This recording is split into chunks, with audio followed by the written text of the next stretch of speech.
Hi friends, welcome to home making Mantra. This is శాంతి. ఇవాళ మనం సీర్ఘాళి వెళ్దాము. సీర్ఘాళిలో ఎన్నో పురాతన శైవ క్షేత్రాలు, వైష్ణవ క్షేత్రాలు ఉన్నాయి. ఒక్కొక్క దానికి ఒక్కొక్క ప్రత్యేకత ఉంది. ఇవాళ మేము ఫస్ట్గా విజిట్ చేసింది ఒక శైవ క్షేత్రము. అది ఏనాటి కాలంది అనేది మనం చెప్పలేమన్నమాట, అంత పాత శివాలయము. ఇప్పుడు మనం చూస్తున్నది సీర్ఘాళి ఊరు అనమాట. ఇది కైండ్ ఆఫ్ టౌన్ లాగా ఉంటుంది. ఇక్కడ బోళ్ళన్ని ఆలయాలు ఉంటాయన్నమాట. అందులో ఫస్ట్గా మనం వెళ్తుంది ఏంటంటే సత్యనాథర్ కోయిల్. సత్యనాథర్ కోయిల్ అంటే 3 అంతస్తుల్లో ఉంటుంది. తమిళనాడులో 276 పాదలపెట్ర స్థలాలు అని ఉంటాయి.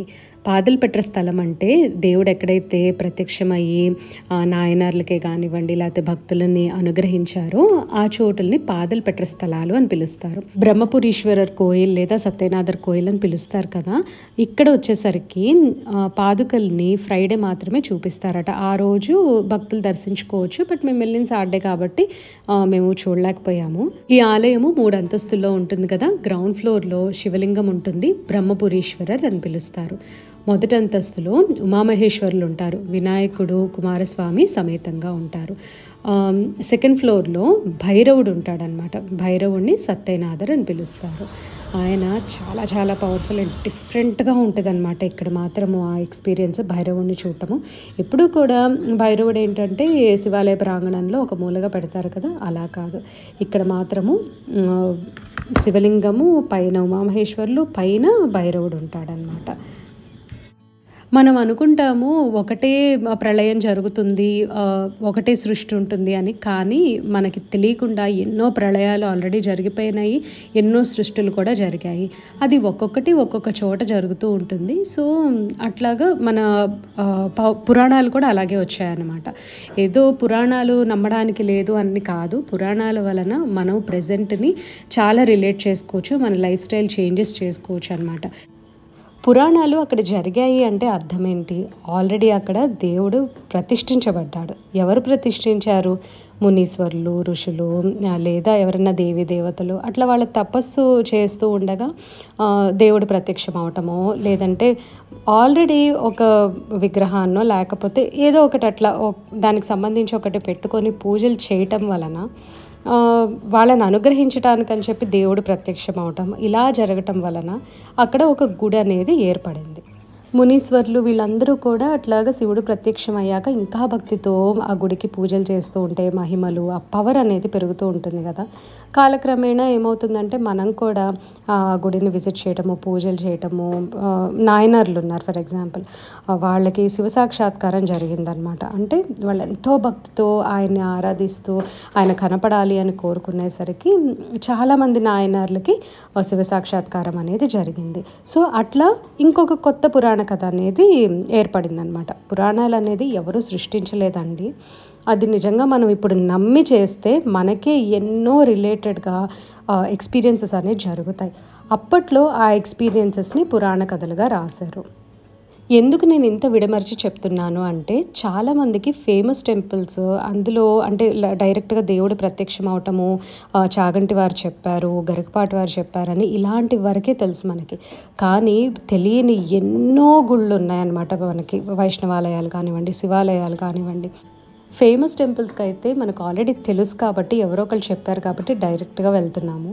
కానీ చిన్న చిన్న శివాలయాలు, వైష్ణవాలయాలు ఎక్కడో మారుమూల ఊర్లో ఉంటాయి కదా, అవి మనకి ఎవరన్నా చెప్తేనే, అంటే లైక్ ఇక్కడ ఉంటుంది వెళ్ళండి బాగుంటుంది అని చెప్తేనే మనం వెళ్ళగలిగితే వెళ్తామన్నమాట. దట్టు మేము ఇప్పుడు తమిళనాడులో ఉన్నాం కాబట్టి మేము కొంచెం ఈజీగా వెళ్ళగలుగుతున్నాము. ఇంతకీ ఈ ఆలయ ప్రత్యేకత ఏంటి అంటే, ఒక చిన్న బాలుడికి ఆకలేసిందని చెప్పి అమ్మవారు తన స్వహస్తాలతోటి పాలు ఇస్తారనమాట. ఒకరోజు ఏమవుతుందంటే ఒక దంపతులు ఆలయాన్ని దర్శించుకోవడానికని ముందు కోనేరులో స్నానం ఆచరించడానికి వస్తారు. వాళ్ళు కోనేరులో స్నానం ఆచరించడానికి వెళ్తూ బాలుడిని నువ్వు ఇక్కడే ఉండమ్మా అని చెప్పి ఒక మెట్టు దగ్గర ఉండమని చెప్పి వెళ్తారు. నీకు ఆకలేస్తే అదిగో అమ్మ నాన్న అక్కడ ఉన్నారు, వాళ్ళని పిలిస్తే చక్కగా నీకు వచ్చి ఆకలి తీరుస్తారు, పాలిస్తారు అని చెప్పి వాళ్ళు వెళ్తారనమాట. ఆ పిల్లవాడికి ఆకలేసి గుడివైపు చూసి అమ్మ అప్ప అని చెప్పి ఏడుస్తూ ఉంటాడు. ఈలోపు పార్వతీ పరమేశ్వర్లు ప్రత్యక్షమయ్యి అమ్మవారు తన స్వహస్తాలతోటి బాబుకి పాలు తాగిస్తుంది.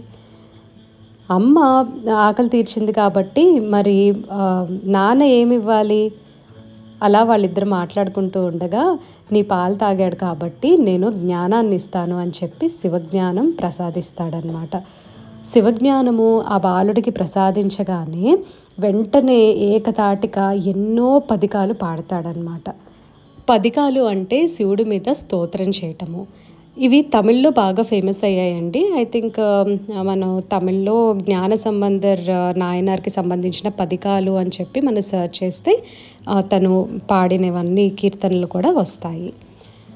తర్వాత వాళ్ళ నాన్న వచ్చి ఆ బాలుడి నోటి దగ్గర పాలు చూసి ఒక దెబ్బ వేసి, నువ్వు ఎందుకు ఎవరి దగ్గర పాలు తాగావో చెప్పు, నిజంగా ఎక్కడ తీసుకొచ్చావు పాలు అని అడిగితే అట్లా గుడివైపు చూపిస్తాడనమాట.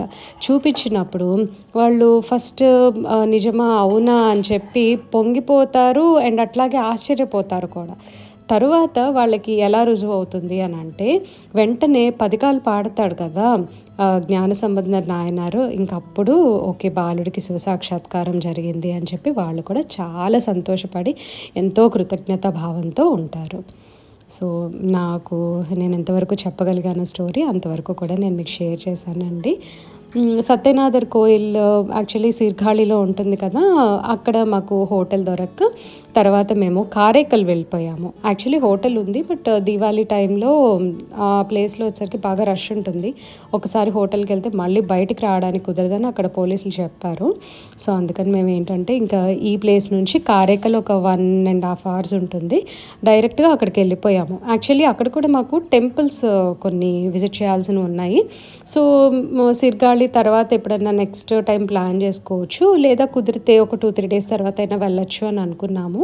సో ఇప్పుడు కారైకల్ వచ్చాము. ఈ కారైకల్లో కూడా చాలా టెంపుల్స్ ఉన్నాయి. యాక్చువల్గా మనకి నవగ్రహాలయాలు అని చెప్పి తమిళనాడులో ఇంపార్టెంట్ టెంపుల్స్ ఉన్నాయన్నమాట కొన్ని. కుంభకోణం చుట్టూ బోళ్ళన్ని నవగ్రహాలయాలు ఉన్నాయి.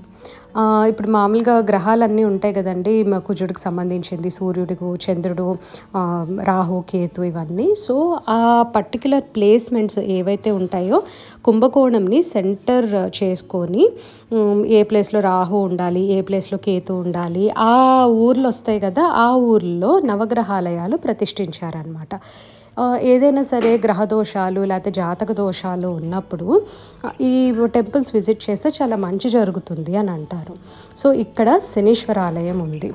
సో మేము దానికి కావాలని చెప్పి ప్రత్యేకంగా వెళ్ళాము, ఎందుకంటే ఒక ఫ్రెండ్ సజెస్ట్ చేశారు చాలా బాగుంటుంది వెళ్ళండి అని.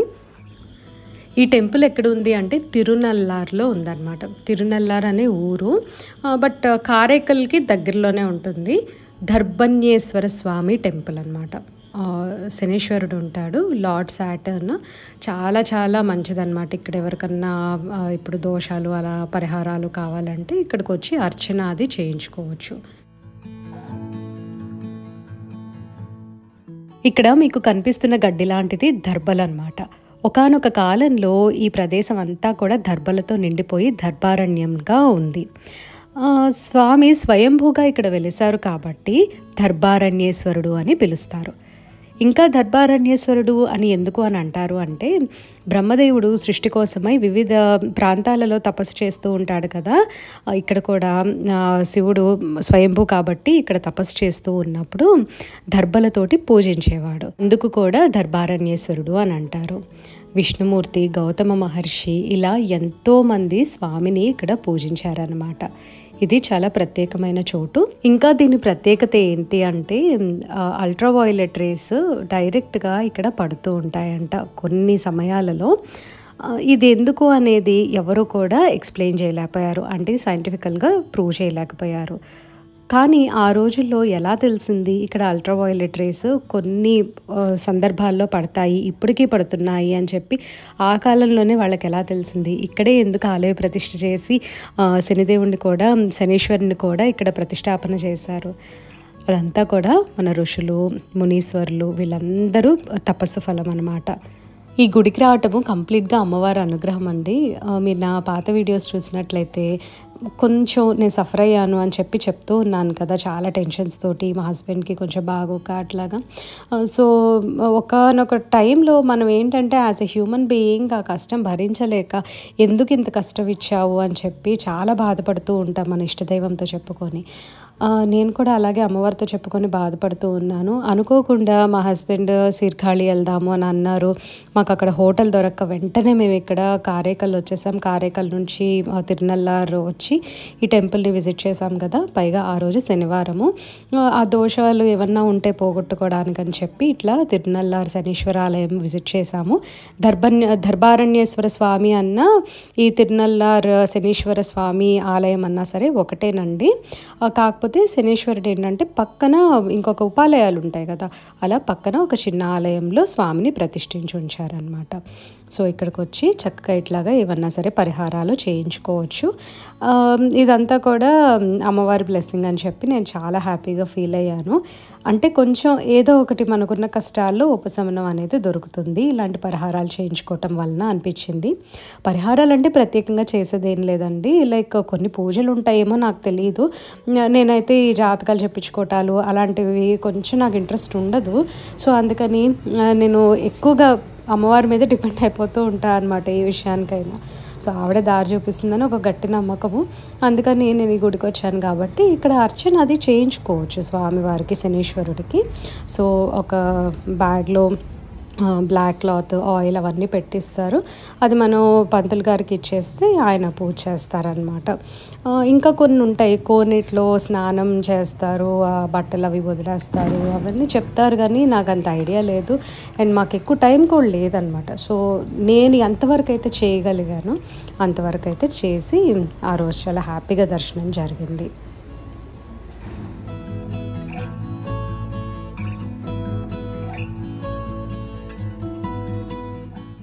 నెక్స్ట్ మేము వెళ్ళిన టెంపుల్ పేరు యాళ్మూర్తినాథర్ కోవిల్. ఇది ధర్మాపురం అనే చిన్న ఊర్లో ఉంటుంది. తిరునల్లార్కి ఒక 10-20 minutes డిస్టెన్స్లో ఉంటుంది. దగ్గరే అనమాట. అన్ని కారైకల్కి, తిరునల్లారు, ధర్మాపురము, ఇంకా చాలా టెంపుల్స్ ఉన్నాయి చుట్టుపక్కల. మేము విజిట్ చేయలేకపోయామన్నమాట టైం లేక. బట్ శివ సాక్షాత్కారం పొందారు చాలామంది అని చెప్పాను కదా, సో ఈ టెంపుల్ కూడా అలాంటిది. ఈ గుడి కూడా 276 పాదల్పెట్ర స్థలాలలో ఒకటి. ఇక్కడ యాళ్పన నాయనార్కి శివ సాక్షాత్కారం జరిగింది. ఒకసారి నాయనార్లందరూ కూడా ఒక చిన్న కాంపిటీషన్ లాగా పెట్టుకుంటారు. వాళ్ళ మ్యూజికల్ ఇన్స్ట్రుమెంట్స్ అన్నీ తెచ్చి ప్లే చేస్తూ ఉండగా జ్ఞాన సంబంధరు తను పథకాలు పాడతారు, పదికాలు అని అంటారు కదా, అవి పాడతారు. యాళ్పన నాయనార్కి తన మ్యూజికల్ ఇన్స్ట్రుమెంట్ ప్లే చేస్తూ ఉండగా అది సరిగ్గా వాయించటము కుదరదనమాట ఆ టైంలో. వీళ్ళందరికీ కూడా చాలా శివభక్తి ఎక్కువ కదా, అందుకని శివుడే ప్రత్యక్షమయ్యి ఈయనకి ఎంతో సహాయం చేస్తారు. తన స్వహస్తాలతోటి ఆ వీణని తీసుకొని చక్కగా మంచి సంగీతం వాయిస్తూ ఉంటారు. దక్షిణామూర్తి కూడా ఇలా తల తిప్పి చూస్తారనమాట. ఈ గుడిలో ప్రత్యేకత అదే. దక్షిణామూర్తి నార్మల్గా ఇలా ఫేస్ ముందుకు చూస్తూ ఉంటుంది కదా, ఆయన కళ్ళు ముందుకు చూస్తూ ఉంటాయి. కాకపోతే ఇక్కడ కొంచెం తల తిప్పినట్టు కనిపిస్తుంది. ఇదంతా కూడా గుడి స్థల పురాణంలో రాసింది. ఇలా ఫస్ట్ డే ఆఫ్ మా టెంపుల్ ట్రిప్ కంప్లీట్ అయిందండి. మార్నింగ్ ఏమో సత్యనాథర్ కోయిల్ చూసాం కదా, ఆఫ్టర్నూన్ నుంచి ఇంకా కారైకల్ రీచ్ అయ్యి అక్కడ హోటల్ తీసుకొని తిరునల్లార్లో ఉన్న దర్బారణ్యేశ్వర స్వామి టెంపుల్, అంటే శనేశ్వర స్వామి టెంపుల్ ఉంది కదా, అది చూసుకున్నాము. తర్వాత యాళ్మూర్తినాథర్ టెంపుల్కి వచ్చామన్నమాట. ఇవన్నీ కూడా మారుమూల శివాలయాల్లాగా అనిపిస్తాయి. అసలు ఎంత బాగుంటాయో, చాలా బ్యూటిఫుల్గా ఉంటాయి. ఇప్పుడు మన చేతిలో గూగుల్ మ్యాప్స్ ఉంది కాబట్టి వెళ్ళటం easy. And safety is very very important. ఎవరైనా కార్ కాకుండా బై ఆటోలో వెళ్తున్నారు అనుకుంటే మార్నింగ్ టైంని ప్రిఫర్ చేయండి. చాలా ఈజీగా అనిపిస్తుంది, ధైర్యంగా కూడా ఉంటుంది. కార్తీక మాసాల్లో ఇలా శైవ క్షేత్రాల గురించి మీకు చెప్పటం అనేది నేను చాలా బ్లెస్డ్గా ఫీల్ అవుతున్నాను. చాలా సంతోషంగా ఉంది. అమ్మవారి అనుగ్రహం, అయ్యవారి అనుగ్రహం లేనిదే మనం అడుగు కూడా ముందు వేయలేము. ఎప్పుడూ కూడా వాళ్ళ బ్లెస్సింగ్స్ మనకి తప్పకుండా ఉండాలి. చక్కగా అమ్మవారి సేవ, అయ్యవారి సేవ చేసుకుంటూ ఉందాము, హ్యాపీగా ఉందాము. దీంతో వీడియో ఎండ్ చేస్తున్నా అండి. ఈ వీడియో మీకు నచ్చినట్లయితే లైక్ చేయండి, కమెంట్ చేయండి, ఛానల్కి సబ్స్క్రైబ్ చేసుకోండి. Thank you for watching. Thank you for your time.